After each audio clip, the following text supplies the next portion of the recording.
আসসালামু আলাইকুম। সংবাদে আপনাদের সবাইকে স্বাগত জানাচ্ছি। আমি ফিরোজ তোহা। শুরুতেই সংবাদ শিরোনাম। বাংলাদেশের সর্বশেষ গুরুত্বপূর্ণ আপডেট সংবাদে আপনাকে স্বাগত। শুরুতেই সংবাদ শিরোনাম, পরে বিস্তারিত। শুরুতেই জানাবো, প্রধান উপদেষ্টা হতে রাজি হওয়ার আগে এবং পরে কি ঘটেছিল জানালেন অধ্যাপক ডক্টর মোহাম্মদ ইউনূস। ফ্রান্সের রাজধানী প্যারিসে হাসপাতালে থাকার সময় প্রধান উপদেষ্টার হওয়ার প্রস্তাব পাওয়া এবং ঢাকায় আন্দোলনকারী ছাত্র নেতাদের সঙ্গে মুঠোফোনে আলাপ এবং পরবর্তী কি হয়েছে বিষয়ে বিস্তারিত আলাপ করেছেন অধ্যাপক ডক্টর মোহাম্মদ ইউনূস। এ বিষয়ে গুরুত্বপূর্ণ সংবাদ জানাবো, সঙ্গেই থাকুন। এরপর জানাবো, সেন্ট মার্টিন ভ্রমণে বিধিনিষেধ শুধুই কি দূষণ নাকি অন্য কিছু? বাংলাদেশের একমাত্র প্রবাল দ্বীপ সেন্ট মার্টিনে পরিবেশ ও জীববৈচিত্র্য রক্ষায় কয়েক মাস আগে থেকে পর্যটকদের যাতায়াত সীমিত করার মতো কিছু সিদ্ধান্ত নিয়েছিল অন্তর্বর্তীকালীন সরকার।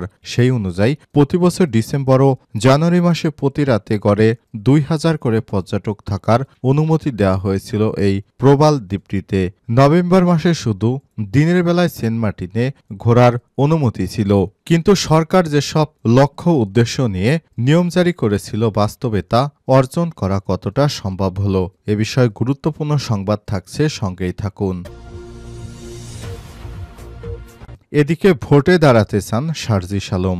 মানুষের চাওয়া পাওয়া নিয়ে কাজ করতে চান শারজিস আলম। শুক্রবার ৩১ জানুয়ারি দুপুরে সামাজিক যোগাযোগ মাধ্যম ফেসবুকে তার পেজে এসব কথা জানান তিনি।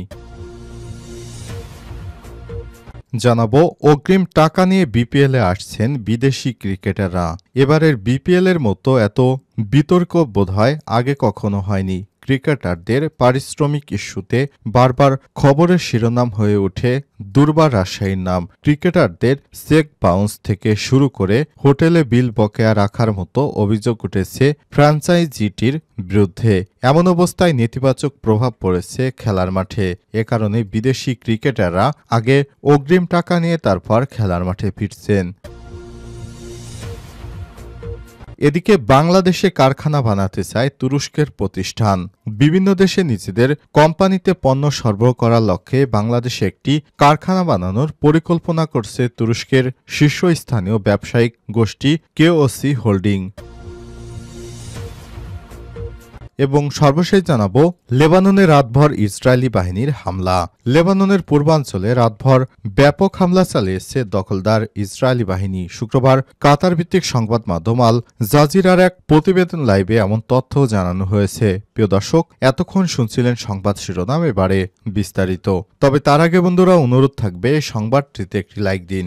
এই চ্যানেলে আপনি নতুন হয়ে থাকলে আমাদের সংবাদটি দেখতে দেখতে চ্যানেলটি সাবস্ক্রাইব করে রাখুন। কমেন্ট করে বন্ধুরা আপনার মূল্যবান মতামত জানিয়ে দিন আপনি বিশ্বের কোন দেশ থেকে বা বাংলাদেশের কোন স্থান থেকে আমাদের সংবাদটি দেখছেন এবং শুনছেন। এবারে বিস্তারিত। প্রধান উপদেষ্টা হতে রাজি হওয়ার আগে পরে কি ঘটেছিল জানালেন অধ্যাপক ডক্টর ইউনূস। ফ্রান্সের রাজধানী প্যারিসের হাসপাতালে থাকার সময় প্রধান উপদেষ্টা হওয়ার প্রস্তাব পাওয়া, ঢাকায় আন্দোলনকারী ছাত্র নেতাদের সঙ্গে মুঠোফোনে আলাপ এবং সেই সময় তার চিন্তাভাবনা নিয়ে খোলামেলা কথা বলেছেন অন্তর্বর্তীকালীন সরকারের প্রধান উপদেষ্টা অধ্যাপক ডক্টর মোহাম্মদ ইউনূস। বিশ্ব অর্থনৈতিক ফোরামের বার্ষিক সম্মেলন উপলক্ষে সম্প্রতি সুইজারল্যান্ডের দাভোসে সফর করেন প্রধান উপদেষ্টা। সে সময় ব্রিটিশ সংবাদ মাধ্যম ফিনান্সিয়াল টাইমসের বৈদেশিক বিষয়ক প্রধান গিয়েডেন রাকম্যানের উপস্থাপনায় একটি পডকাস্টে কথা বলেছেন ডক্টর ইউনূস। তিনি ওই কথোপকথনে কিভাবে তিনি ক্ষমতা গ্রহণ করেছেন এবং কিভাবে তিনি বিভিন্ন চ্যালেঞ্জ মোকাবেলা করেছেন এসব বিষয়ে কথা বলেছেন। এক প্রশ্নে তাকে জিজ্ঞেস করা হয়, আপনার সঙ্গে কারা যোগাযোগ করেছিল? অধ্যাপক ডক্টর ইউনূস বলেন, শিক্ষার্থীরা। আমি তাদের কাউকেই চিনতাম না, কখনো তাদের সম্পর্কে শুনিনি, কাজেই আমি তাদের বিকল্প কাউকে খোঁজার বিষয়ে বলেছিলাম। কিন্তু তারা বলেছিল, বাংলাদেশে অনেক ভালো নেতা আছে, কিন্তু আমরা আপনাকে চাই। তিনি বলেছেন, না না, এমন হবে না, আমি এ কাজ করতে চাই না। তারা বলে আমরা কাউকে পাইনি, আপনি আসেন, আপনাকে খুবই প্রয়োজন। আমরা আমাদের জীবন দিয়ে এই সরকারকে দেশ থেকে বিতাড়িত করেছি। এদেশের মানুষের ভাগ্য উন্নয়ন, দেশকে সমৃদ্ধশালী করতে আপনাকে প্রয়োজন। এভাবে তারা প্রথম দিন আমাকে ফোন করে, আমি রাজি হইনি। এভাবে এরপর তারা দ্বিতীয় দিন ফোন করে 2-1 ঘন্টা ফোন করে আমাকে এই বিষয়টি নিয়ে অনেক রিকোয়েস্ট করার পর শেষ পর্যন্ত আমি তাদের আশ্বস্ত করি যে হ্যাঁ, আমি দায়িত্ব নিতে রাজি আছি।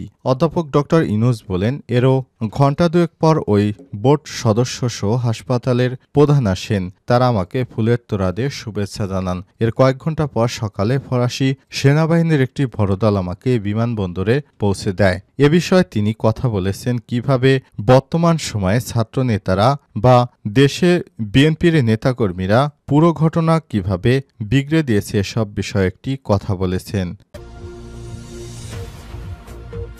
সেন্ট মার্টিন ভ্রমণে বিধিনিষেধ শুধুই কি দূষণ নাকি অন্য কিছু?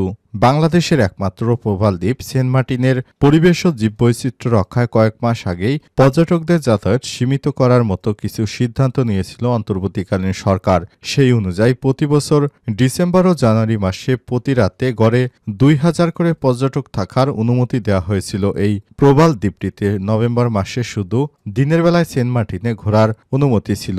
রাতে এই দ্বীপে অবস্থানের সুযোগ শেষ হচ্ছে শুক্রবার 31 জানুয়ারি। এরপর 9 মাস ভ্রমণের জন্য সেন্ট মার্টিনে যাওয়া যাবে না। কিন্তু সরকারের যেসব লক্ষ্য উদ্দেশ্য নিয়ে এই নিয়ম জারি করেছে তা বাস্তবায়ন অর্জন করা কতটা সম্ভব?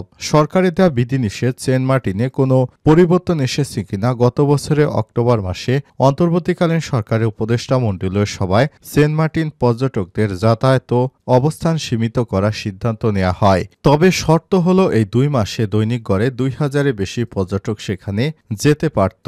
বৃহস্পতিবার টেকনাফ উপজেলা নির্বাহী অফিসার ইউএনওকে আহসান উদ্দিন জানিয়েছেন, ব্যবসায়ীরা 1 মাস সময় বাড়িয়ে দেওয়ার জন্য মানববন্ধন করছেন। কিন্তু সরকার শুরুতে যেমন তার সিদ্ধান্তে অনড় ছিল, এখন পর্যন্ত তারা তাই আছে। তিনি বলেছেন, সময় বাড়ানোর ব্যাপারে সরকারের কোনো সিদ্ধান্ত এখনো দেয়নি। তবে অক্টোবরে এই সিদ্ধান্ত গ্রহণের সময় অন্তর্বর্তীকালীন সরকারের পরিবেশ, বন ও জলবায়ু পরিবর্তন উপদেষ্টা সৈয়দা রিজওয়ানা হাসান বলেছিলেন, আমরা দ্বীপটি বাঁচাতে চাই, এটি সবার সম্পদ। পর্যটকরা দায়িত্বশীল আচরণ করলে দেশের এই সম্পদ রক্ষা পাবে।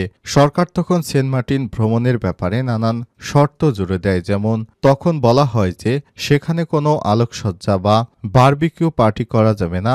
8 কিলোমিটার দীর্ঘ এই দ্বীপের প্রবালসহ সামুদ্রিক প্রাণী সংগ্রহ করার উপরও নিষেধাজ্ঞা দেওয়া হয়। পরিবেশ ও বন জলবায়ু পরিবর্তন মন্ত্রণালয়ের আদেশে বলা হয়েছে, পর্যটকদের মাধ্যমে যে অনুমোদিত জাহাজে করে নিষিদ্ধ ঘোষিত পলিথিন ব্যাগ ও একবারের ব্যবহারযোগ্য প্লাস্টিক পরিবহন করা যাবে না। তবে জাকিয়া আহমেদ তার অভিজ্ঞতা থেকে জানান, এই নিষেধাজ্ঞায় কোনো বাস্তবায়ন নেই। আমি নিজে সেখানে যাইনি, কিন্তু আমি যে রিসোর্টে ছিলাম সেখানেই অনেক সূর্যোদয় দেখতে সেরা দ্বীপে গিয়েছেন। তারা কোস্টগার্ডের চোখ ফাঁকি দেওয়ার জন্য ভোর 4টার দিকে রিসোর্ট থেকে অটো করে যান, আবার 7টার দিকে ফিরে আসেন।